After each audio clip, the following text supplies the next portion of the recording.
नमस्ते दोस्तों, please sit down में आपका स्वागत है। ऐसा बचपन में आपके साथ हुआ होगा कि आप कोई क्रिकेट मैच देख रहे थे और बस थोड़ी देर के लिए उठकर गए, मान लीजिए रसोई तक गए, शौचालय तक गए, वापस आए तो आपकी टीम का खिलाड़ी आउट हो चुका था। ऐसा अगर एक से ज़्यादा बार होने लगे तो फिर आप अपने मन में ये बैठा लेते थे कि अब मैं उठकर नहीं जाऊँगा, क्योंकि आपके मन में आपके उठ के जाने और आपके लिए अप्रिय फैसले के बीच में एक संबंध बन गया था। ये तो खैर एक छोटी सी और हल्की फुल्की बात है, लेकिन यह जो स्थिति है, जब आप एक कारण को देखते हैं, एक कार्य को देखते हैं, और चूंकि कारण और कार्य दिखाई दे रहे होते हैं इसलिए आप उनके बीच में एक संबंध मान लेते हैं, एट्रीब्यूट कर देते हैं संबंध। यह वह चीज है जिसने समाज में बहुत बड़ी समस्याएं पैदा की, क्योंकि जब यह सामाजिक तौर पर होने लगता है तब बहुत बड़ी और बुरी स्थितियां पैदा करता है। आज हम इसी के बारे में बात करेंगे। इसे मूलतः फंडामेंटल एट्रीब्यूशन एरर कहा जाता है। अगर हिंदी करने की कोशिश करेंगे तो ये कुछ मौलिक संबंधारोपण त्रुटि या गलती कहलाएगा, तो हम इसे फंडामेंटल एट्रीब्यूशन एरर के तौर पर ही समझेंगे। आप कहें तो मौलिक एट्रीब्यूशन एरर या मौलिक एट्रीब्यूशन की गलती मान लीजिए। इसे हम समझने की कोशिश करते हैं और ये क्यों इतना ज़रूरी जान पड़ता है कि इस पर एक पूरी की पूरी चर्चा की ज़रूरत है, और मैं क्यों इस पर एक पूरा का पूरा वीडियो बना रहा हूँ, इसे भी हम समझेंगे। इसके बहुत सारे राजनीतिक वजहें हैं, इसकी बहुत सारी सामाजिक वजहें हैं। मैं मूलतः सामाजिक वजहों को पकड़ूंगा। मान लीजिए कि आप किसी सड़क पर चल रहे हैं और आपको सामने एक गाड़ी बहुत धीमे चलती हुई या बाकी ट्रैफिक को थोड़ा परेशान करती हुई दिखाई दे रही है, तो कई बार आपके मन में सीधा निष्कर्ष आता है, ड्राइवर बहुत बुरा है, ड्राइवर महिला है, या इस किस्म के निष्कर्ष आप निकालकर सामने रख देते हैं। यह निष्कर्ष निकालने में क्या त्रुटि है, क्या भ्रांति है, इसे समझेंगे। ध्यान रखिएगा कि हमारा संवाद, हमारी चर्चा आमतौर पर उन चीजों को लेकर ज्यादा रही है जहां पर हम आपके व्यक्तित्व के उन पक्षों को समझने की कोशिश करते हैं जो आपके कम्युनिकेशन से जुड़े होते हैं, और उसमें हम क्या मूल गलतियां करते हैं। आपको याद होगा हमने एक पूरा का पूरा वीडियो लॉजिकल फैलेसीज पर भी बनाया था। आज भी हम एक पूरा वीडियो एक प्रमुख गलती पे बना रहे हैं, क्योंकि वह गलती दरअसल इतनी बड़ी है जो मुझे आमतौर पर अपने क्लास में विद्यार्थियों द्वारा घटित की हुई मिलती है। अगर आप मेरे ही वीडियोस पर आने वाले कमेंट्स को देखें तो उसमें आपको यह गलती दिखाई देगी। मसलन आप जब आरक्षण पर किसी बहस को देखते हैं तो आपको यह गलती दिखाई देती है। आप जब कभी धर्म पर, जाति पर, लैंगिकता पर किसी बहस को देखते हैं तो आपको यह गलती दिखाई देती है। जब हम कहते हैं कि महिलाएं बुरी ड्राइवर हैं, महिलाएं ज़्यादा बातचीत करती हैं, महिलाएं ज़्यादा लड़ाकू होती हैं, इस किस्म के जो आप सामान्यीकृत वाक्य सुनते हैं, एकदम ग्रॉस जनरलाइजेशन देखते हैं, वो दरअसल फंडामेंटल एट्रीब्यूशन की वजह से होता है। फंडामेंटल एट्रीब्यूशन में गलती की वजह से होता है। जाति को लेकर आप बातचीत देखते हैं, विदेश में रेस को, नस्ल को लेकर बातचीत देखते हैं, उसमें भी अक्सर बहुत बार फंडामेंटल एट्रीब्यूशन एरर की वजह से यह होता है। जब आप लगातार ऐसा देखते हैं कि किसी जाति विशेष के विषय में आप कहें कि यह तो बहुत गंदगी से रहती है, आपको लगता है मानो उस जाति को बहुत आनंद आता है गंदगी में रहने से। आप क्या कर रहे हैं? आप एक बहुत, आपको सामने एक कारण दिखाई दे रहा है, सामने आपको एक कार्य दिखाई दे रहा है, और आप उन दोनों के बीच में एक संबंध स्थापित करते हैं। आपने एक समूह देखा जिसके विषय में आपको दिखाई दिया कि इनकी बस्ती में गंदगी ज्यादा है। दूसरे आपने जानकारी पता की और आपको पता लगा कि ये अमुक जाति से आते हैं, तो आपने क्या निष्कर्ष निकाला? अमुक जाति के लोग गंदगी से रहते हैं, मानो उनको इस बात का शौक हो, मानो इस बात से उनको कोई फायदा हो। तो नहीं, आप क्या कर रहे हैं? आप एक्सट्रिंसिक बाहरी वजहों को नजरअंदाज करके गंदगी में रहने को व्यक्ति के व्यक्तित्व का हिस्सा मान ले रहे हैं कि उसे बहुत अच्छा लगता हो, ये उसकी पर्सनैलिटी में है कि उसको गंदगी पसंद है। क्या ऐसा हो सकता है? नहीं हो सकता। तो स्थिति क्या है? आप सामाजिक वजहों को नजरअंदाज करके निष्कर्ष जो हैं वो व्यक्ति आधारित दे दे रहे हैं, समूह आधारित दे दे रहे हैं। यह गड़बड़ है। इसी को हम फंडामेंटल एट्रीब्यूशन एरर कहते हैं। तो कुल मिलाकर अब तक हमने जो समझा उसका मतलब क्या है? फंडामेंटल एट्रीब्यूशन का एरर का मतलब है कि जब हम एक तरह का, इसको हम कभी कभी कॉरस्पॉन्डेंस बायस भी कहा जाता है, कार्य कारण श्रृंखला का में जो गलती होती है वह भी कहा जाता है। ये एक किस्म का कॉग्निटिव किस्म का एट्रीब्यूशन बायस है, जहां पर हम अपने ऑब्जर्व, जो देखने वाला व्यक्ति है, जो ऑब्जर्वर है, वो कुछ जो परिस्थितिजन्य चीजें हैं, सामाजिक चीजें हैं, बाहरी चीजें हैं, एनवायरमेंटल चीजें हैं, उन्हें तो अंडर एम्फेसाइज कर देता है और पर्सनालिटी फैक्टर्स को ओवर एम्फेसाइज कर देता है। आपको याद होगा, मैंने एक से ज्यादा बार जब सिविल सर्विसेज परीक्षाओं में जो लोग सफल हो रहे हैं, जो टॉपर हो रहे हैं, उस पर चर्चा करते हुए इस बात को बार बार दोहराया। क्या फंडामेंटल एट्रीब्यूशन है, एरर है वहां पर, कि जब वह व्यक्ति सफल हो रहा है तो आप उसकी सफलता का श्रेय गैर आनुपातिक तौर पर उसके व्यक्तित्व को दे रहे हैं, उसके व्यक्तिगत जो गुण होते हैं उन्हें दे रहे हैं। मेहनती ज्यादा था इसलिए सफल हुआ, उसने अधिक मेहनत की थी इसलिए ज्यादा सफल हुआ, वो ज्यादा इंटेलिजेंट था इसलिए ज्यादा सफल था। मैं ये नहीं कह रहा कि इनकी कोई भूमिका नहीं होती होगी, लेकिन आप क्या कर रहे हैं, आप जो व्यक्तिगत गुण थे उनको अधिक एम्फेसाइज कर रहे हैं, और जो सिचुएशनल वजहें थी, जो सामाजिक वजहें थी, जो परिस्थितिगत एनवायरमेंटल फैक्टर थे, उन्हें अंडर एम्फेसाइज कर रहे हैं, उनको पर्याप्त महत्व नहीं दे रहे।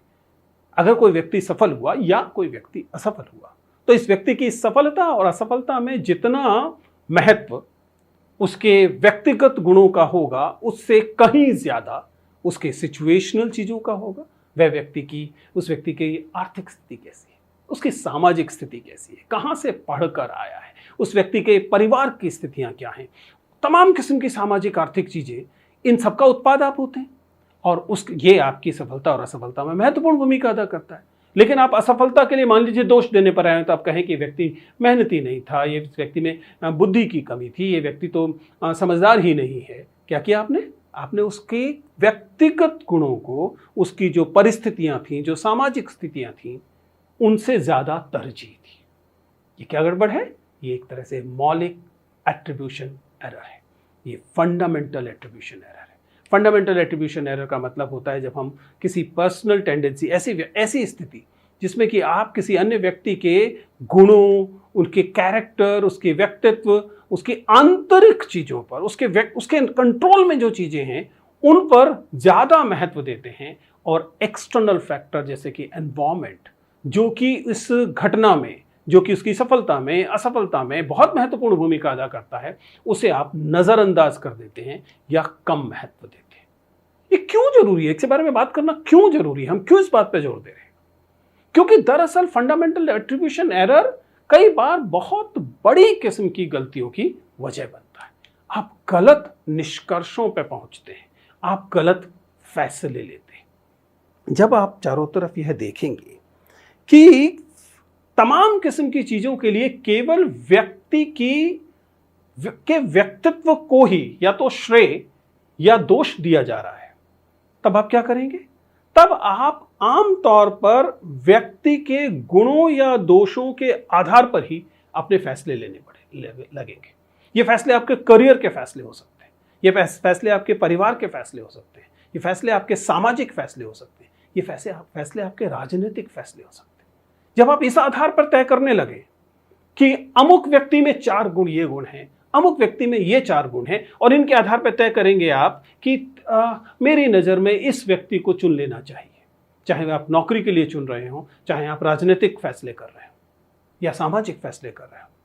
आप समझ पा रहे हैं कि क्या गड़बड़ हो रही है? जिन चीजों के लिए व्यक्ति के व्यक्तिगत गुण जिम्मेदार नहीं थे, उनके लिए आपने उनके व्यक्तिगत गुणों को जिम्मेदार माना। It leads to bad decisions. It leads to many logical errors. आपको दरअसल मनुष्य के व्यवहार को समझना पड़ेगा। हम ऐसा करते क्यों हैं? हम क्यों बहुत इंक्लाइंड होते हैं, हमें क्यों लालच रहता है कि हम किसी भी सफलता या असफलता के लिए व्यक्ति के व्यक्तित्व आधारित गुणों को दोष दे दें या उनको श्रेय दे दें? क्यों होता है? इसकी मुख्य वजह यह है कि हम सब दरअसल आलसी हैं। हम उस बौद्धिक आलस्य से ग्रस्त हैं जिसकी वजह से हम वह श्रम नहीं करना चाहते, बौद्धिक श्रम नहीं करना चाहते कि हम जाने कि असल वजह कहीं ऐसा तो नहीं कि व्यक्तित्व से बाहर है। ये जो मुख्य वजह है ये बहुत आसान सा है, क्योंकि हम लोगों को जनरलाइजेशन से हमेशा सहूलियत रहती है। अमुक जाति के लोग ऐसे होते हैं, अमुक धर्म के लोग, अमुक राष्ट्रीयता के लोग, अमुक लैंगिकता के लोग, अमुक सेक्सुअल ओरिएंटेशन के लोग ऐसे होते हैं। हमने उस बारे में अपनी एक राय तैयार कर ली है, और उसके बाद हमारे लिए बहुत आसान होता है कि जब हमें कोई फैसले देने होते हैं, हमें कोई किसी चीज़ का विश्लेषण करना होता है, तो हम ये कार्यकारण श्रृंखला बनाने की कोशिश करते हैं कि अमुक वजहों से ऐसा हुआ। इसमें आमतौर पर हमारा जो एट्रीब्यूशन होता है वह उन चीज़ों की तरफ होता है जिनके बारे में हम पहले से आश्वस्त और माने हुए हैं। हम वह श्रम करना ही नहीं चाहते कि हम ये समझें कि किन परिस्थिति जन्य चीज़ों से यह घटना घटी थी, चाहे यह सफलता की घटना हो या असफलता की घटना। और इसमें हमारी बहुत शानदार मदद जो है वह होती है हमारी बायसनेस और स्टीरियोटाइप से। जैसा मैंने कहा कि बायसनेस होना और स्टीरियोटाइप होना ये दरअसल बौद्धिक आलस्य का परिणाम है। हम लोग पूरे के पूरे समूह को या व्यक्ति को एक पर्टिकुलर तरीके का मान लेते हैं, और ये पूर्वग्रह या ये स्टीरियोटाइप हमारी मदद करते हैं किसी भी चीज़ के विश्लेषण में। जब हम विश्लेषण करने लगते हैं तो सबसे पहले हम अपने स्टीरियोटाइप्स का पिटारा खोलते हैं।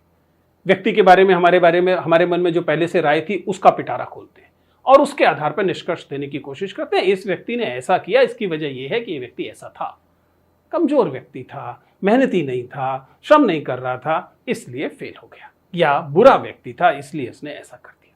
सहूलियत है हमारे पास, क्योंकि we are following back to our biasness and stereotypes. At the end of the day we are actually reinforcing these very biases and stereotypes. It happens in terms of caste, gender, everything. तो basically क्यों हो रहा है? क्योंकि we find it easy to judge other people. ऐसे में कई बार हम बहुत आतताई हो जाते हैं, अन्याय हो जाते हैं, अन्याय करने लगते हैं। कोई एक छोटा सा बच्चा है, मान लीजिए किसी भी वजह से, किसी ट्रॉमा की वजह से, उसकी पसंद की वजह से, परिवार की स्थितियों की वजह से, क्लासरूम में कुछ हुआ है उसकी वजह से, वह थोड़ा कम बोलता है। अब इसके आधार पर आप सीधा सीधा निष्कर्ष निकाल लें कि समझदार नहीं है, बुद्धू है, बेवकूफ़ है। अब क्या हुआ? इंट्रोवर्ट है। आपने बहुत आसानी से उस व्यक्ति को जज कर लिया। कई बार हम लोगों को मजबूरन भी ऐसा करना पड़ता है, और ये मजबूरन इसलिए करना पड़ता है कि मान लीजिए हमारे पास पर्याप्त तो सूचना ही नहीं है। हमारे सामने एक तस्वीर दिखाई दी, हमें पता लगा इस व्यक्ति का चयन हुआ, इसका अमुक रैंक आया है, हमारे पास इसके अलावा कोई सूचना है नहीं। हमें नहीं पता कि उसके परिवार की स्थिति क्या थी, उसकी आर्थिक स्थिति क्या है, उसके पास कितना पैसा था, कौन से स्कूल से पढ़ा, कौन से कॉलेज से पढ़ा, अब उसने कितना उसको प्रिविलेजेस कौन से मिले हुए थे, ये सब सूचनाएं हमारे पास नहीं है। इस आधार पर हमारे लिए सबसे आसान तरीका क्या होता है? हम लगाते हैं अरे सिलेक्शन हुआ है, बहुत समझदार था, सिलेक्शन हुआ है, बहुत मेहनत की थी, जो सही भी हो सकता है और गलत भी हो सकता है। लेकिन इसके लिए आपको इस बारे में सही फैसला करने के लिए, इस बारे में सही राय बनाने के लिए आपके पास कंप्लीट इंफॉर्मेशन नहीं है। इसलिए आप क्या करते हैं? You fall back to the same biases that leads to the fundamental attribution error. लेकिन जो सबसे महत्वपूर्ण चीज है, जिसकी वजह से मैं इस बात को कह रहा हूं, प्लीज इस बात को समझिए। इसे समझे बिना आप लगातार मुगालते में रहेंगे। आप जो करना चाहते हैं, या कोई भी व्यक्ति जो करना चाहता है, करता है, पाता है, सफल होता है, असफल होता है, इसमें बहुत थोड़ा सा हिस्सा व्यक्ति के आंतरिक वजहों का होता। इससे ज्यादा बड़ा हिस्सा, अनिवार्यतः सबसे ज्यादा बड़ा हिस्सा एक्सटर्नल फैक्टर्स का होता है, एनवायरमेंटल फैक्टर्स का होता है, सोशल फैक्टर का होता है, सोशियो इकोनॉमिक फैक्टर्स का होता है। इसका अर्थ यह है कि सामान्यतः अगर आपके पास कंप्लीट इंफॉर्मेशन नहीं है, तब भी आपके निष्कर्षों में अगर बायसेस हैं ही, तो ये बायसेस इंडिविजुअल ट्रेट्स की बजाय सोशल और सोशियो इकोनॉमिक ट्रेट्स की तरफ झुके हुए होने चाहिए। अगर बायसेस जरूरी है, बेस्ट सिचुएशन इज कि कोई बायसेस ना हो, लेकिन अगर बायसेस हैं तो बजाय उसके व्यक्तिगत गुणों पर को एम्फसाइज करने वाले होने की बजाय इन बायसेस को, उसके सोशल फैक्टर्स को, उसके इकोनॉमिक फैक्टर्स को, उसके सोशियो इकोनॉमिक फैक्टर्स को एम्फसाइज करने वाला होना चाहिए। ऐसा करके आप उस फंडामेंटल एट्रीब्यूशन एरर से ज्यादा गुंजाइश है कि बच जाएंगे। एक अन्य तरीका, empathy. Rather than judging the person उस व्यक्ति के बारे में फैसला कुन होने की बजाय put yourself in his और हर शूज। मैं बार बार ये कहता रहा हूं, एम्पैथी क्रिएट करने का एक शानदार तरीका है। आपको व्यक्ति सख्त नापसंद है, आपको व्यक्ति से परेशानी है, कुछ भी है, और उसके किसी फैसले की आप आलोचना करना चाहते हैं या समीक्षा करना चाहते हैं, थोड़ी देर के लिए अपने आप को उसकी जगह पर रखकर सोचिए।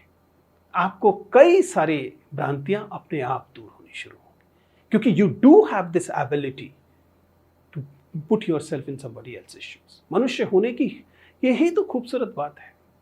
मनुष्य शायद अकेला जीव है जिसके पास यह क्षमता है कि वह इस तरीके से एक तरह का पर काया गमन कर सकता है, किसी अन्य की जगह पर अपने आप को रखकर सोच सकता है।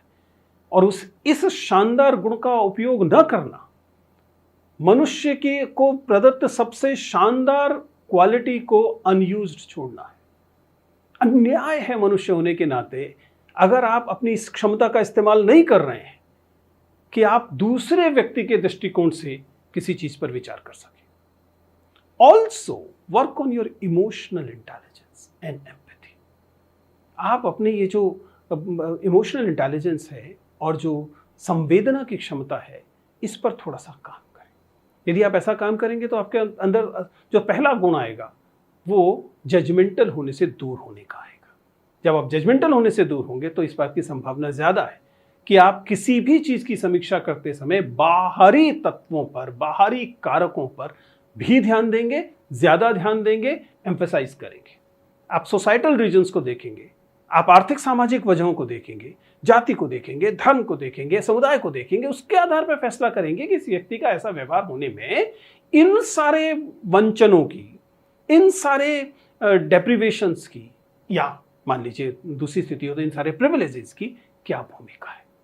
अगर आप ऐसा कर पाएंगे तो वे सारी चीजें जिन पर आप अब तक एक तरह से सोचते थे, एक तरह का फैसला करते थे, एक तरह की राय बनाते थे, अब आपकी राय उससे भिन्न होने लगेगी, क्योंकि आप इस फंडामेंटल एट्रीब्यूशन एरर की जो पकड़ है, जो जकड़ है, उससे बाहर आएंगे। थोड़ी मेहनत तो करनी पड़ेगी, बौद्धिक श्रम तो करना पड़ेगा, लेकिन इससे आप बहुत बेहतर इंसान बनेंगे।